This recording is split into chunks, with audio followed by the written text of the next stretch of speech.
Yes, bana, hichi kitendo alichokifanya Ana cha kumchoma bisu Rebeka, sijui tuite ni kitendo cha kishujaa au ni kitendo cha ajabu sana, lakini haya maamuzi Ana aliyofanya lazima atajutia.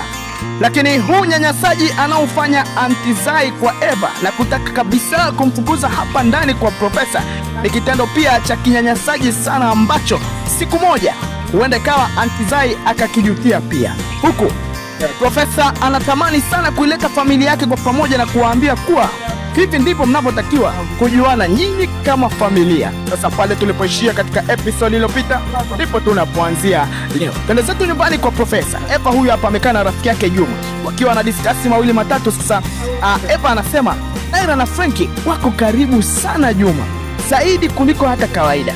Alafu kingine, Naira amebadilika sana ndugu yangu, au uone. Lakini Juma anaguna tu huku Eva anazidi kuongezea kwamba uone hata sisi wenyewe katubadilikia vibaya mno. Hilo nalo Juma analiona kwa namna moja ama nyingine kwamba ni kweli Naira amebadilika, tena amebadilikia na urafiki umekufa kabisa, kwa sababu yeye yuko karibu sana pamoja na Frankie. Sasa twende huku ndani kwa Profesa. Huyu hapa amekaa pamoja na familia yake Billy, huyu hapa akiwa anaonekana. Sasa Profesa anasema huu ndio ukweli na mnatakiwa familia kujuana. Bwana, Profesa ameongea ukweli gani? Yote tutapata kujua hapa ndani ya Jua Kali. Sasa twende huku kwa Patrick. Mama Semeni huyu hapa pamoja na Davis. Baada bana ya Rebeka kuondoka kwenda nyumbani kwa Ana. Sasa Mama Semeni huyu hapa anasema hebu mpigie Ana kwanza, ataenda kuvuruga yule msichana.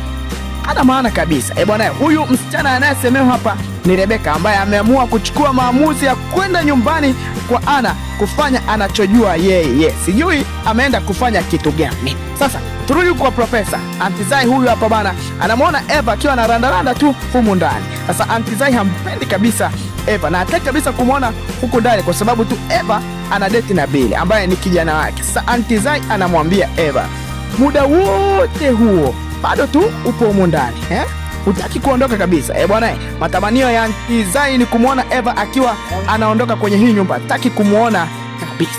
Sasa tuachane huko, twende huku kwenye kizaazaa nyumbani kwa Ana. Rebeka huyu hapo bana ametia keni, lakini kitu cha ajabu ninachokiona ni kwamba Ana ameshikilia kisu.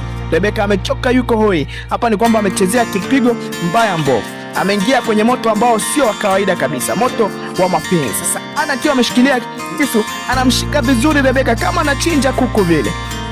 Anachokiona kizuri ambacho anafaa kukichoma ni tumbo la Rebeka. Anakula kisu cha kwanza bila wasiwasi, anahamaki tu, haamini kinachotokea, lakini anakula na kisu cha pili. Hali ya Rebeka inabaki kuwa hoi kabisa, sijui atafanya nini. Ana amefanya maamuzi mabaya sana ambayo huenda ikawa siku moja atajutia. Ashukuru Mungu labda Rebeka apone, la sivyo huyu naye tunampoteza. Hapa ni kubadilishana majengo tu, mmoja aende kaburini, mmoja aende jengo la serikali. Full episode.